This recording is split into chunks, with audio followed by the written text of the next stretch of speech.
Taste the Daily.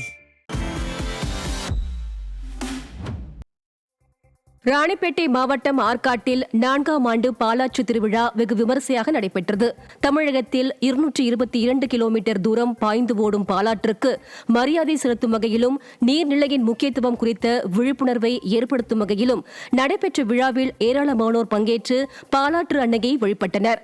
முன்னதாக சிவ கைலாய வாத்தியம் உள்ளிட்ட பஞ்சவாத்தியங்கள் முழங்க கலை நிகழ்ச்சிகளுடன் வேப்பூர் பொன்னியம்மனின் ரத யாத்திரை வெகு சிறப்பாக நடைபெற்றது. தொடர்ந்து பாலாற்றுக்கு கொண்டுவரப்பட்ட பொன்னியம்மனுக்கு பக்தி பரவசத்துடன் சிறப்பு அபிஷேகம் நடைபெற்றது.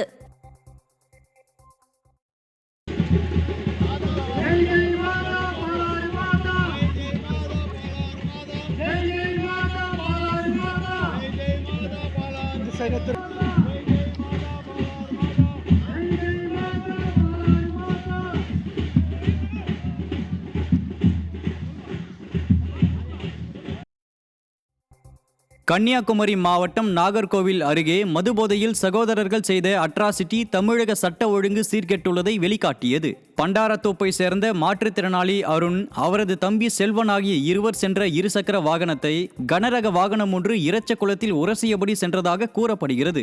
இதனால் ஆத்திரமடைந்த இருவரும் திடீர் சாலை மறியலில் ஈடுபட்டனர். போக்குவரத்து பாதிக்கப்பட்டதால் அங்கு வந்த காவல்துறையினரையும் இருவரும் மிரட்டும் வகையில் மல்லு கட்டியதை கண்ட பொதுமக்கள் விடிய ஆட்சியில் காவல்துறை மீது சிறிதும் பயம் இல்லாததாலேயே இத்தகைய அவலங்கள் தொடர்வதாக சாடினர்.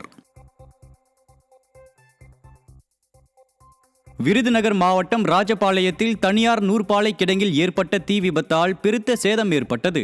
மலையடிப்பட்டி அழகை நகர் பகுதியில் குருநாதன் என்பவரின் நூற்பாலை கிடங்கில் தீ விபத்து ஏற்பட்டதால் கிடங்கு முழுவதும் எரிந்து சேதமடைந்தது. இந்த தீ விபத்தில் சுமார் 10 லட்சம் ரூபாய் மதிப்பிலான பஞ்சு பொதிகள் எரிந்து சேதமான நிலையில் அதிர்ஷ்டவசமாக யாருக்கும் பாதிப்பு ஏற்படவில்லை.